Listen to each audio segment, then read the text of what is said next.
찬양의 고백처럼 주님의 길을 우리도 동참할 수 있는 은혜가 있기를 주님의 이름으로 축복합니다. 누가복음 15장 25절에서 32절 말씀을 가지고 내 안에 섭섭이라는 제목으로 하나님의 말씀을 함께 나누고 은혜 받기를 원합니다. 우리 함께 인사했으면 좋겠습니다. 삐지지 마세요. 인사하겠습니다. 웃으면서 인사했으면 좋겠습니다. 예수님이 당신을 진짜 사랑하십니다. 인사하겠습니다. 예수님이 당신을 진짜 사랑하십니다. 아멘. 오늘 예배는 또 우리 학생부 자녀들과 함께 예배해서 더욱더 의미가 있는 것 같습니다. 사랑하는 여러분, 아실지 모르겠지만 저는 제 아내를 진짜 사랑합니다. 믿으셔야 합니다.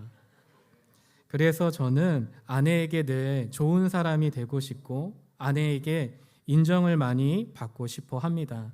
그런데 목회자로 살다 보면 가끔 제 마음의 평화를 방해하는 존재들이 교회 안에서 나타납니다.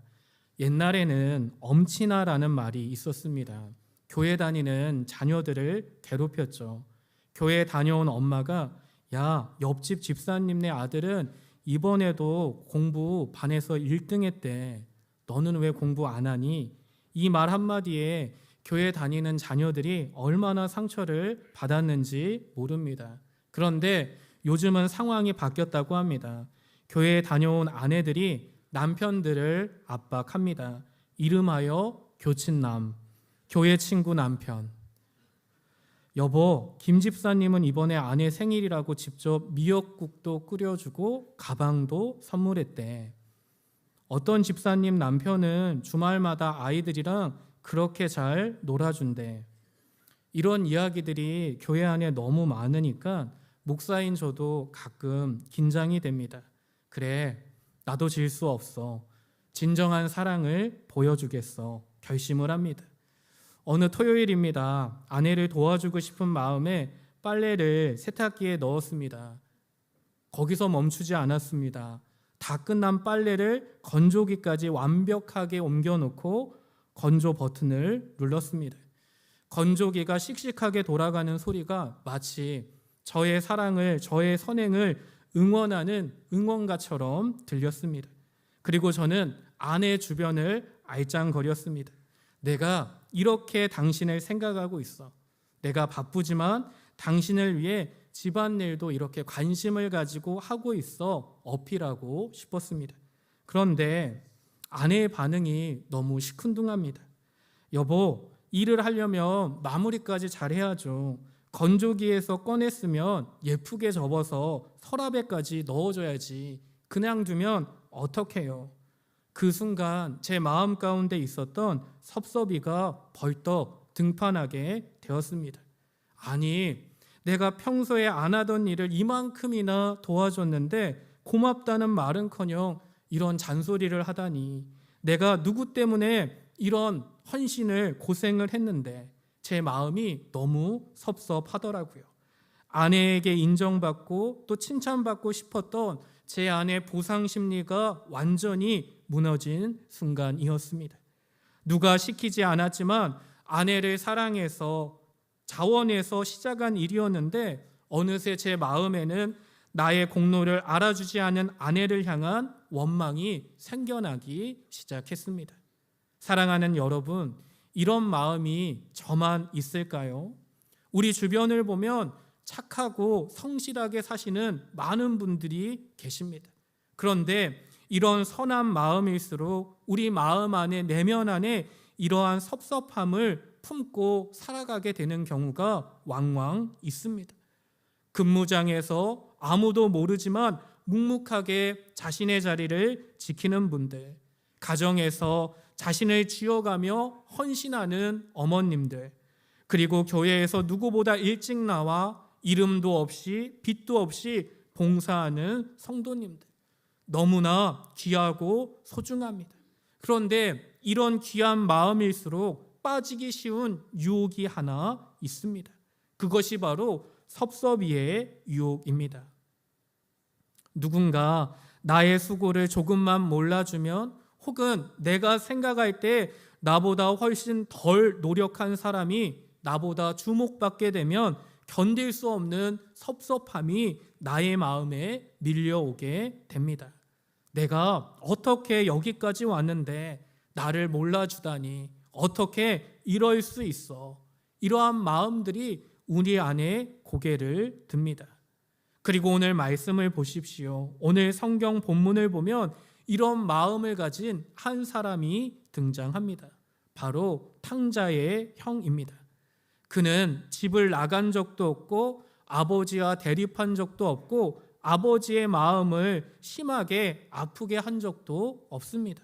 사람들의 눈으로 보면 너무나 성실하고 누구보다 착한 아들입니다. 그런데 오늘 말씀은 우리에게 도전합니다. 이 성실함과 순종이 장애물이 되어서 오늘 성경에 나오는 첫째 아들은 집안에서 길을 잃고 방황하고 있습니다. 아버지가 돌아온 동생을 위해 잔치를 벌이자 그는 집 안으로 들어가지도 않습니다. 집 안으로 들어가지 않고 밖에서 단단히 화가 났습니다. 나의 성실함과 순종이 혹시 하나님과의 관계에서 오히려 장애물이 되고 있지 않은지 오늘 우리는 믿음 안에서 살펴볼 수 있어야 합니다. 오늘 우리는 말씀을 통해 세 가지에 주목하고 함께 나누고 은혜 받기를 원합니다. 첫 번째는 영수증이 된 성실함, 이 성실함에 대해서 살펴보려고 합니다. 오늘 말씀의 비유를 보면 가장 당혹스러운 장면은 형이 분노하는 장면입니다. 형은 왜 그토록 화가 났을까요? 단순히 동생이 미워서였을까요? 아닙니다. 그는 자신의 성실함이 영수증이 되었기 때문에 그 영수증 때문에 분노하고 있습니다. 오늘 형은 아버지께 따집니다. 29절 말씀입니다. 내가 여러 해 아버지를 섬겨 명을 어김이 없거든. 이 말의 소득은 이와 같습니다. 아버지, 나는 당신에게 이만큼의 노동력을 제공했으니 아버지, 당신은 나에게 그에 합당한 보상을 지불할 의무가 있습니다.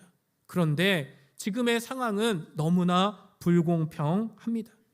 형에게 아버지는 사랑의 관계가 아니라, 사랑의 대상이 아니라 나의 수고를 인정하고 나의 수고의 대가를 지불해야 되는 채무자에 가까운 것을 보게 됩니다. 사랑하는 성도 여러분, 저와 여러분은 오늘 이 말씀을 통해 복음의 진실과 마주해야 합니다. 복음의 진실과 마주해야 합니다.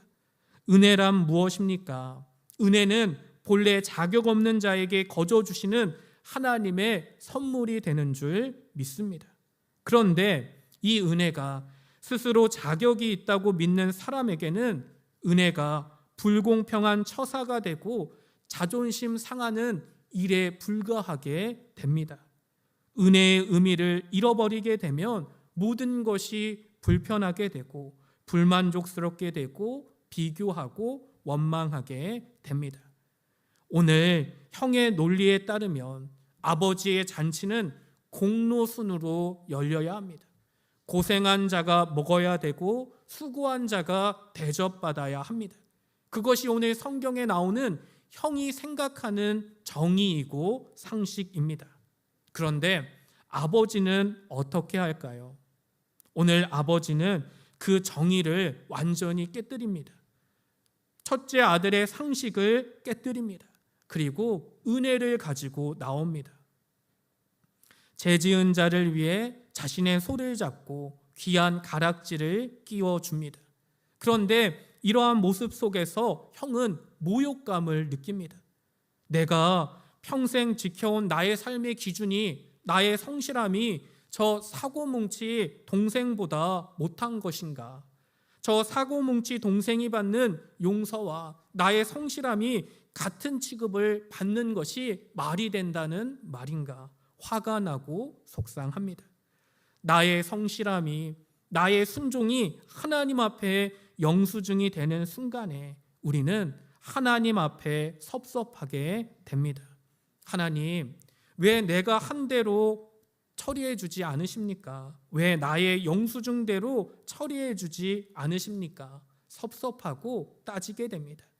동시에 사랑하는 이웃에게, 사랑하는 가족에게, 함께하는 영혼들에게도 날카로운 칼날을 내세우게 됩니다. 내가 생각할 때 너는 아직 받을 자격이 없는데 왜 받는 거야? 라고 하며 정죄의 눈을 번뜩입니다. 나의 고집이, 나의 의로움이 강해질수록 하나님의 은혜는 불공평한 사기처럼 보이게 됩니다. 오늘 내 안에 이러한 모습은 없으십니까? 두 번째, 우리는 두 번이나 밖으로 나오신 아버지의 마음에 주목할 수 있어야 합니다. 많은 사람들이 오늘 말씀을 볼 때 용서받은 탕자에만 주목할 때가 있습니다. 하지만 정말 중요한 것은 두 번이나 밖으로 나와주신 아버지, 이 아버지의 마음입니다. 오늘 비유의 핵심은 아버지가 두 번이나 밖으로 나왔다는 사실에 있습니다. 이것은 당시 유대 사회의 가부장적인 문화를 생각하면 상상할 수 없는 파격이 됩니다. 첫 번째, 아버지의 나감은 보호를 위한 나감이었습니다. 동생이 돌아왔을 때 아버지는 마을 어귀까지 달려 나가 주십니다. 당시 이스라엘에는 케자자라는 관습이 있었습니다. 자녀가 부모의 재산을 탕진하고 부모의 마음을 아프게 하고 이방 땅에서 돌아오게 되면 마을 사람들은 그 자녀 앞에서 항아리를 깨트리고 마을에서 추방을 합니다. 그냥 추방하는 것이 아니라 돌을 던집니다. 돌 맞을 분들 많죠. 저도 뜨끔하더라고요. 그런데 오늘 아버지는 어떻게 하죠? 동생이 마을 사람들의 돌팔매를 맞기 전에 자신의 체면을, 자신의 자존심을 다 버리고 먼저 달려가서 동생을, 아들을 껴안아 줍니다. 아버지가 먼저 동생을 소유함으로써 마을 사람들의 비난과 정죄로부터 자신의 아들을 보호해 주는 것입니다. 그리고 두 번째 나감이 있죠. 두 번째 나감은 설득을 위한 나감이었습니다.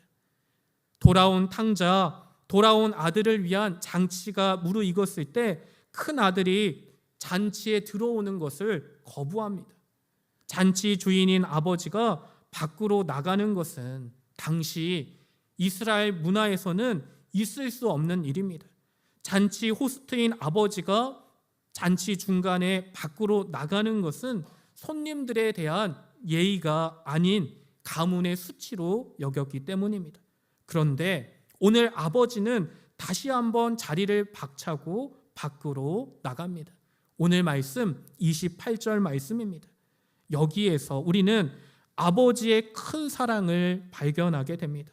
아버지는 죄를 짓고 속썩이는 동생만 찾아간 것이 아니라 때로는 자기 의에, 자기 생각에 빠져서 삐져있는 마음 상한 형도 찾아가 주십니다.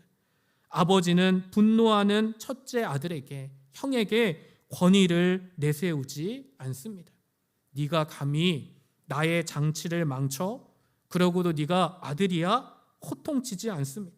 대신 아들 곁에 서서 원어를 보면 파레칼레이, 간절히 애원하고 달래 주십니다. 얘야, 이것이 다 네 것이 아니냐. 나는 내가 일꾼으로 일하는 게 아니라 나의 기쁨에 함께 젖어 있기를 원한단다. 사랑하는 성도 여러분, 아버지는 동생을 위해서 소를 잡았지만 형을 위해서는 자신의 체면과 자존심을 잡아주셨습니다. 아버지는 형의 섭섭함이라는 깊은 구덩이 속에 친히 내려오셔서 마음 상한 삐진 아들의 손을 잡고 잔치의 현장으로 함께 들어가자고 초청하고 계십니다. 이제 우리는 마지막 세 번째, 열린 결말에 주목해야 합니다. 오늘 말씀을 보십시오. 오늘 말씀을 보면 형이 잔치에 들어갔는지 들어가지 않았는지 분명한 결말을 보여주지 않은 채 끝이 납니다. 왜일까요? 이 비유가 2000년 전에 바리새인들에게만 하는 말씀이 아니라 오늘 예배하는 나에게, 우리들에게, 오늘 예배하는 예배자들에게 던지는 질문이기 때문입니다. 사실 오늘 말씀에 진짜 형은 등장하지 않습니다. 원래 유대 사회의 장자라면, 첫째 아들이라면 아버지가 슬퍼할 때 동생을 찾으러 먼 나라에 갈 수 있어야 합니다. 나의 목이 줄어들더라도 동생을 기꺼이 데려와서 잔치의 자리에 앉혀 주어야 합니다. 그런데 오늘 말씀 속의 첫째 아들은 그렇지 않습니다. 진정한 의미에서 장자라고 볼 수 없죠. 하지만 예수님께서는 이 말씀을 통해 스스로가 참된 장자임을 우리에게 보여주고 계십니다. 예수님 자신이 하늘의 모든 영광과 모든 유산을 기꺼이 포기하고 나라는 탕자를 찾기 위해 이 땅에 친히 내려와 주셨다는 것입니다. 그리고 잔치 밖에서 마음 상해하는 삐져있는 나를 위해 십자가에 기꺼이 자신의 생명과 자존심과 모든 것을 내어주셨다는 것을 오늘 말씀을 통해 보여주고 계십니다. 이제 결말은 나의 선택입니다. 나는 자격이 있어. 나는 잘하고 있어. 나는 대접받아야 된다라는 영수증을 아직도 손에 움켜쥐고 있지는 않으십니까? 이제는 이런 영수증을 내려놓을 수 있어야 합니다. 그리고 나를 위해 달려오시는 아버지의 마음을 보고 아버지의 손을 잡고 기쁨의 잔치, 예배의 잔치, 은혜의 잔치로 나아갈 수 있는 하나님의 사람들이 되시기를 주님의 이름으로 축복합니다. 사랑하는 성도 여러분, 이제 우리는 말씀 앞에서 결단해야 합니다.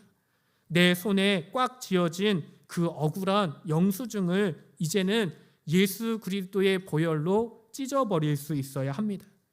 C.S. 루이스는 자신의 책 고통의 문제에서 하나님은 나의 성과에 관심이 있는 분이 아니라 나를 자신의 형상으로 빚어가는 것에 관심이 있다라고 말씀하고 있습니다. 하나님은 여러분의 고용주가 아닙니다. 하나님은 우리들의 아버지가 되어주시는 줄 믿습니다. 우리 한 주간 살면서 믿음으로 우리의 삶을 점검해 보기를 원합니다. 우리의 가정에 당연함이라는 단어가 없어지기 원합니다. 남편이 쓰레기를 버려주는 것, 아내가 밥을 차려주는 것, 자녀가 공부하는 것, 이러한 것들이 당연한 의무가 되면 불편해집니다. 내가 이만큼 했으니 당신도 이만큼 해야 돼. 거래가 시작되는 순간 우리의 가정은 잔치집이 아니라 전쟁터가 될 것입니다. 아버지 하나님이 나에게 거저 주신 것처럼 나도 가족들에게 거저 줄 수 있는 은혜를 연습할 수 있기를 주님의 이름으로 축복합니다. 교회에서는 어떻게 해야 될까요? 알아주지 않음을 즐길 수 있어야 합니다. 누군가 내 봉사와 수고를 몰라줄 때 그것이 하나님과 나만 아는 비밀 잔치로 여길 수 있는 신앙의 넉넉함이 있어야 합니다. 내 이름이 사람들한테는 드러나지 않았지만 하나님은 아시는구나. 하나님은 나의 마음을 아실 거야. 내가 이 땅에서 나의 영수증을 쌓지 말고 하나님의 은혜를 쌓을 수 있도록 노력해야지. 고백하고 나아갈 수 있는 은혜가 저와 여러분들에게 있기를 주님의 이름으로 축복합니다. 그리고 하나님 앞에 정직하게 나의 마음을 고백할 수 있어야 합니다. 하나님, 저 사실 저 사람보다 교회 생활 더 오래 했고 누구보다 열심히 신앙생활했는데 저 사람 기도는 들어주시고 왜 제 기도는 들어주지 않으세요? 속상합니다. 사람에게 이야기하지 말고 우리의 마음을 정직하게 하나님 앞에 내어드리십시오. 그러면 아버지가 밖으로 2번이나 나와 주셨던 것처럼 우리 마음에 찾아와 주시고 우리를 만져주시고 우리를 안아주실 줄 믿습니다. 사랑하는 아들아, 사랑하는 딸아, 내가 너를 사랑한다. 너의 존재 자체가 나에게는 너무나 존귀한 보물이란다 말씀하시는 하나님의 음성이 들리는 예배가 되기를 주님의 이름으로 축복합니다. 우리 교회가, 우리 집이 착한 형들로 가득 차면 그곳은 숨막히는 장소가 될 것입니다. 서로의 실수를 지적하고 누가 더 많이 했나 비교하게 된다면 우리 마음 가운데 참된 평안은 누릴 수 없을 것입니다. 하지만 우리가 나를 달래주러 친히 잔치 밖으로 2번이나 오신 아버지, 우리의 아버지 하나님을 만난다면 우리 교회가, 우리의 가정이, 우리의 근무장과 삶의 현장이 비로소 오늘 성경에서 나오는 진정한 잔치집이 될 줄 믿습니다. 제가 빨래를 하고 건조기를 돌린 이유는 사실 칭찬받기 위해서가 아니라 아내를 사랑하기 때문이었습니다.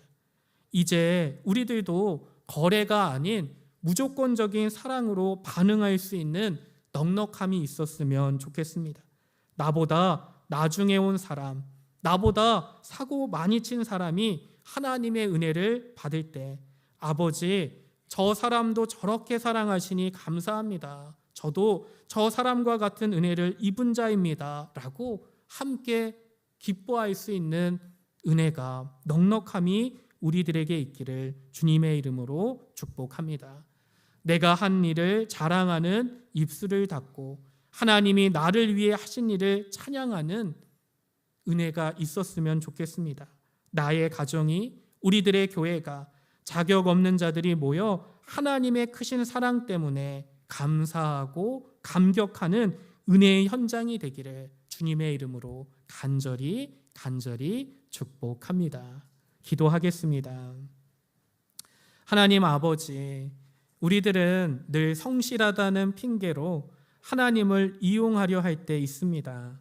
내가 한 일을 알아주지 않을 때 섭섭해하고 남이 나보다 잘 되는 것을 볼 때 억울해했던 우리 안의 큰 아들을 고백합니다. 나의 교만을, 나의 상한 마음을 긍휼히 여겨 주시옵소서. 참된 형이신 예수 그리스도의 사랑 덕분에 우리가 자격 없이 이 은혜의 잔치에 초대받았음을 기억하게 하시고 이제 거래가 아닌 사랑으로, 의무가 아닌 기쁨으로 당신의 집에서 살아가는 진정한 주의 자녀들이 되게 하여 주시옵소서. 우리의 생명 되시는 예수님의 이름으로 간절히 기도하옵나이다. 아멘.